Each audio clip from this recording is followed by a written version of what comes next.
नमस्कार। ये महाभारत कथा पूरी तरह से वेद व्यास महाभारत के ऊपर आधारित है। यदि आप इसका निरंतर श्रवण करते रहना चाहते हैं तो इस चैनल को सब्सक्राइब जरूर कर लीजिएगा और आगे आने वाले सभी पॉडकास्ट के नोटिफिकेशन के लिए बेल आइकन भी जरूर से प्रेस कर दीजिएगा। अब हम सुनेंगे युधिष्ठिर और द्रौपदी का संवाद, निष्काम धर्म की प्रशंसा और द्रौपदी का उद्योग के लिए प्रोत्साहन। धर्मराज युधिष्ठिर की बात सुनकर द्रौपदी ने कहा, धर्मराज, इस जगत में धर्माचरण, दया भाव, क्षमा, सरलता के व्यवहार से तथा लोक निंदा के भय से राजलक्ष्मी नहीं मिलती। ये बात प्रत्यक्ष है कि आप में तथा आपके महाबली भाइयों में प्रजा पालन करने योग्य सभी गुण हैं। आप लोग दुख भोगने योग्य नहीं हैं, फिर भी आपको यह कष्ट सहना पड़ रहा है। आपके भाई राज्य के समय तो धर्म पर प्रेम रखते ही थे, इस दीनहीन दिशा में भी धर्म से बढ़कर और किसी से प्रेम नहीं करते। ये धर्म को अपने प्राणों से भी श्रेष्ठ मानते हैं। यह बात ब्राह्मण, देवता और गुरु सभी जानते हैं कि आपका राज्य धर्म के लिए, आपका जीवन धर्म के लिए है। मुझे इस बात का दृढ़ निश्चय है कि आप धर्म के लिए भीमसेन, अर्जुन, नकुल, सहदेव तथा मुझे भी त्याग सकते हैं। मैंने अपने गुरुजनों से सुना है कि यदि कोई अपने धर्म की रक्षा करे तो वो अपने रक्षक की रक्षा करता है, परंतु मुझे तो ऐसा मालूम हो रहा है कि मानो वो भी आपकी रक्षा नहीं करता। जैसे मनुष्य के पीछे उसकी छाया चला करती है, वैसे ही आपकी बुद्धि सर्वदा धर्म के पीछे चला करती है। आप जब सारी पृथ्वी के चक्रवर्ती सम्राट हो गए थे, उस समय भी आपने छोटे छोटे राजाओं का भी अपमान नहीं किया था। बड़ों की तो बात ही क्या, आप में सम्राट बनने का अभिमान बिल्कुल नहीं था। आपके महलों में देवताओं के लिए स्वाहा और पितरों के लिए स्वधा की ध्वनि गूंजती रहती थी। तब और अब भी अतिथि ब्राह्मणों की सेवा होती ही है। आपने साधु सन्यासी और गृहस्थों की सारी आवश्यकताएं पूर्ण की थी, उन्हें तृप्त किया था। उस समय आपके पास ऐसी कोई भी वस्तु नहीं थी जो ब्राह्मणों को न दी जा सके। अब तो यहाँ आपके 5 दोषों की शांति के लिए केवल बलिवेश्य देव यज्ञ किया जाता है और उसके बाद अतिथियों तथा प्राणियों को खिलाकर शेष बचे हुए अन्न से अपना जीवन निर्वाह हो रहा है। आपकी बुद्धि ऐसी उल्टी हो गई कि आपने राज्य, धन, भाई तथा मुझ तक को जुए में हार दिया। आपकी इस आपत्ति विपत्ति को देखकर मेरे मन में बड़ी वेदना होती है। मैं बेहोश सी हो जाती हूँ। मनुष्य ईश्वर के अधीन है, उसकी स्वाधीनता कुछ भी नहीं है। ईश्वर ही प्राणियों के पूर्व जन्म के कर्म बीज के अनुसार उनके सुख दुख तथा प्रिय अप्रिय वस्तुओं की व्यवस्था करता है। जैसे कठपुतली सूत्रधार की इच्छानुसार नाचती है, वैसे ही सारी प्रजा ईश्वर इच्छानुसार संसार के व्यवहार में नाच रही है। ईश्वर सबके भीतर और बाहर व्याप्त रहता है, सबको प्रेरित करता है और साक्षी रूप से देखता रहता है। जीव एक कठपुतली है, वो स्वतंत्र नहीं, ईश्वर अधीन है। जैसे सूत में गुथी हुई मणियाँ, नाथे हुए बैल और जलधारा में गिरे हुए वृक्ष पर अधीन होते हैं, वैसे ही जीव भी ईश्वर के अधीन है। जो वस्तु जिसमें लीन होती है तत्स्वरूप ही वो होती है। मिट्टी से उत्पन्न घड़ा आदि मध्य और अंत में मिट्टी के अधीन ही रहता है। ठीक वैसे ही जीव आदि मध्य और अंत में ईश्वर के ही अधीन रहते हैं। जीव को किसी भी बात का ठीक ठीक ज्ञान नहीं है, इसलिए वह सुख पाने या दुख हटाने में असमर्थ है। वो ईश्वर की ही प्रेरणा से स्वर्ग या नरक में जाता है। जैसे नन्हे नन्हे तिनके वायु के अधीन होते हैं, वैसे ही सभी प्राणी ईश्वर के। जैसे बच्चा खिलौनों से खेलकर उन्हें छोड़ देता है, वैसे ही प्रभु जगत में जीवों के संयोग वियोग की लीला करते रहते हैं। राजन, मैं तो ऐसा समझती हूँ कि ईश्वर प्राणियों के साथ माता पिता के समान दया का बर्ताव नहीं करते। वे तो जैसे कोई साधारण पुरुष क्रोध से क्रूरता का व्यवहार करता हो, वैसे ही करते हैं। जब मैं देखती हूँ कि आप जैसे शील सदाचार संपन्न आर्य पुरुष भलीभांति जीवन निर्वाह भी नहीं कर सकते, चिंता से विह्वल रहते हैं और अनार्य पुरुष शोक भोगते हैं, तब मुझे बड़ा दुख होता है। आपकी ये विपत्ति और दुर्योधन की संपत्ति देखकर मैं ईश्वर की निंदा करती हूँ, क्योंकि वो विषम दृष्टि से बर्ताव करता है। यदि कर्म का फल कर्ता को मिलता है, दूसरों को नहीं, तो ये विषम दृष्टि करने का फल अवश्य ही ईश्वर को मिलेगा। यदि कर्म का फल कर्ता को नहीं मिलता, तब तो अपनी उन्नति का कारण लौकिक बल ही है। मुझे निर्बल पुरुषों के लिए बड़ा शोक हो रहा है। धर्मराज युधिष्ठिर ने कहा, प्रिय, मैंने तुम्हारे मधुर, सुंदर और आश्चर्य भरे वचन सुन लिए। तुम इस समय नास्तिकता की बात कर रही हो। प्रिय, मैं कर्म का फल पाने के लिए कर्म नहीं करता। मैं तो दान देना धर्म है इसलिए देता हूँ, यज्ञ करना चाहिए इसलिए यज्ञ करता हूँ। फल मिले या नहीं, मनुष्य को अपना कर्तव्य करना चाहिए, इसलिए मैं अपने कर्तव्य का पालन करता हूँ। सुंदरी, मैं धर्म फल के लिए धर्म नहीं करता। धर्म पालन का कारण यह है कि वेदों की ऐसी आज्ञा है और संत पुरुषों ने उसका पालन किया है। मैंने स्वभाव से ही अपने मन को धर्म में लगा दिया है। किसी भी धर्मज्ञ पुरुष के लिए धर्म के साथ मोल तोल करना बहुत ही निंदनीय है। जो धर्म को दुहना चाहता है, उसे धर्म का फल नहीं मिलता। जो धर्म करके नास्तिकतावश उस पर शंका करता है, वो पापी है। मैं तुम्हें ये बात बड़ी दृढ़ता के साथ कहता हूँ कि धर्म पर शंका न करना। धर्म पर शंका करने वाले की अधोगति होती है। जो दुर्बल हृदय पुरुष धर्म और ऋषियों की वचनों पर शंका करता है, वो मोक्ष से दूर हो जाता है। वेदपाठी, धर्मात्मा और कुलीन पुरुष को ही वृद्धा कहा जाता है। वो पापी तो चोरों के समान है, जो मूर्खतावश शास्त्रों का उल्लंघन करके धर्म पर शंका करता है। प्रिय, अभी कुछ तुमने ही कुछ दिन पहले परम तपस्वी मार्कंडेय ऋषि को देखा था, जो धर्म के प्रभाव से चिरंजीवी है। व्यास, वशिष्ठ, मैत्रेय, नारद, लोमस, शुक्र आदि सभी ऋषि धर्म पालन से ही ज्ञान संपन्न हुए हैं। ये बात तुम्हारे सामने है कि वे लोग दिव्य योग से युक्त हैं, श्राप वरदान दे सकते हैं और देवताओं से भी बड़े हैं। उन लोगों ने अपनी अद्भुत शक्ति से वेद और धर्म का साक्षात्कार किया है। वे लोग अपने धर्म की ही महिमा का वर्णन करते हैं। रानी, तुम अपने मूढ़ मन से ईश्वर और धर्म पर आक्षेप मत करो और न कोई शंका करो। धर्म पर शंका करने वाला स्वयं मूर्ख होता है और बड़े बड़े विचारशील एवं स्थित प्रज्ञों को पागल मानता है। वो बड़े बड़े महापुरुषों की बात और प्रामाणिकता स्वीकार न करने के कारण असहाय है।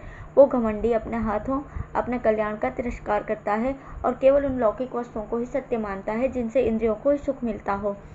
वह लोकोत्तर वस्तुओं के संबंध में सर्वथा अज्ञान है। जो धर्म पर शंका करता है उसके लिए इस लोक में कोई प्रायश्चित नहीं है। वो मूर्ख चाहने पर भी लौकिक और परलौकिक उन्नति नहीं कर सकता। वो प्रमाण से मुंह मोड़कर वेद और शास्त्रों की निंदा करने लगता है, काम पूर्ति और लोभ के मार्ग में चलने लगता है। इसके फलस्वरूप उसे नरक की प्राप्ति होती है। जो दृढ़ निश्चय से निशंक होकर धर्म का पालन करते हैं उसे अनंत सुख की प्राप्ति होती है। जो ऋषियों की बात नहीं मानता, धर्म का पालन नहीं करता, शास्त्रों का उल्लंघन करता है, वो एक जन्म तो क्या अनेक जन्मों में भी शांति प्राप्त नहीं कर सकता। सर्वज्ञ और सर्वदर्शी ऋषियों ने सनातन धर्म का वर्णन और सत्पुरुषों ने उसका आचरण किया है। उसमें भला शंका करने का अवसर ही कहाँ है। जैसे समुद्र पार जाने के इच्छुक व्यापारी के लिए जहाज का ही आश्रय है, वैसे ही पारलौकिक सुख प्राप्ति के लिए इच्छुकों के लिए एकमात्र धर्म ही जहाज है। सुंदरी, यदि धर्मात्माओं के द्वारा किया हुआ धर्म पालन निष्फल हो जाए तो ये सारा जगत अज्ञान के घोर अंधकार में डूब जाए। यदि तपस्या, ब्रह्मचर्य, यज्ञ, स्वाध्याय, दान और सरलता निष्फल हो जाए तो किसी को मोक्ष न मिले, कोई विद्या न पड़े, किसी को धन न मिले, सब लोग पशु सरीखे हो जाएं। यदि ऐसा होता तो सत्पुरुष धर्म का आचरण ही क्यों करते। संपूर्ण धर्मशास्त्र एक धोखेबाजी होती। बड़े बड़े ऋषि, देवता, गंधर्व सामर्थ्यवान होने पर भी धर्म का पालन क्यों करते। उन्होंने ये समझकर ही ईश्वर धर्म का फल अवश्य देता है, धर्म का पालन किया है और वास्तव में वही परम कल्याण है। धर्म और अधर्म दोनों ही निष्फल नहीं होते। विद्या और तप का फल तो हमें प्रत्यक्ष दिख रहा है। तुम्हें मैं वेद की प्रामाणिकता स्थापित करने पर धर्म की श्रद्धा करने को कह रहा हूँ। इतनी ही बात नहीं है, तुम्हारा अपना अनुभव भी तो धर्म की महिमा ही प्रकट करता है। तुम्हारा और तुम्हारे भाई का जन्म यज्ञ रूप धर्म के आचरण से हुआ है। ये बात क्या तुम्हें मालूम नहीं है। तुम्हारे जन्म का वृतांत ही इस बात को सिद्ध करने के लिए पर्याप्त है कि धर्म का फल अवश्य मिलता है। धर्मात्मा पुरुष संतोषी होते हैं, परंतु बुद्धिहीन पुरुष बहुत फल मिलने पर भी संतुष्ट नहीं होते। पाप और पुण्य के फल का उदय कर्मोत्पत्ति का हेतु, सबका कारण अविद्या और उसका नाश करने वाली विद्या, इन सब बातों को देवताओं ने गुप्त रखा है। साधारण मनुष्य इन बातों को कुछ भी नहीं समझ सकते। वे तत्ववेत्ता इनका रहस्य नहीं समझ जाते। वे फल के लिए कर्मानुष्ठान नहीं करते, किंतु ज्ञान में स्थित होकर कर्म करते रहते हैं। वास्तव में तो ये विषय देवताओं के लिए गोपनीय है। तथापि विरक्त, मितभोजी, जितेंद्रिय एवं तपस्वी योगी शुद्ध चित्त से ध्यान करके पूर्वोक्त कर्मों का रूप ध्यान लेते हैं। धर्माचरण करने पर भी यदि उसका फल न मिले तो भी धर्म पर संदेह नहीं करना चाहिए और भी उद्योग करके यज्ञ करना चाहिए, ईर्ष्या का त्याग करके दान करना चाहिए। इस बात के साक्षी महर्षि कश्यप हैं कि ब्रह्मा जी ने सृष्टि के प्रारंभ में अपने पुत्रों से ये कहा था, कर्म का फल अवश्य मिलता है और धर्म सनातन है। प्रिय, धर्म के संबंध में तुम्हारा संदेह कोहरे की तरह नष्ट हो जाए। सब कुछ ठीक है ऐसा निश्चय करने पर तुम नास्तिकता का त्याग कर दो और धर्म पर, ईश्वर पर आक्षेप न करो। इसको जानो और उन्हें नमस्कार करो। तुम्हारे मन में ऐसी बात कभी आवे ना। जिनकी कृपा से भक्त पुरुष मृत्युशील से अमर हो जाते हैं, उन सर्वश्रेष्ठ परमात्मा का कभी तिरस्कार नहीं करना चाहिए। द्रौपदी ने कहा, धर्मराज, मैं धर्म अथवा ईश्वर की अवमानना और तिरस्कार कभी नहीं करती। मैं इस समय विपत्ति की मारी हूँ, इसलिए ऐसा प्रलाप कर रही हूँ। मैं अभी इस संबंध में और भी विलाप करूँगी। जानकार मनुष्य को कर्म अवश्य ही करना चाहिए, क्योंकि बिना कर्म किए केवल जड़ पदार्थ ही जी सकते हैं, चेतन प्राणी नहीं।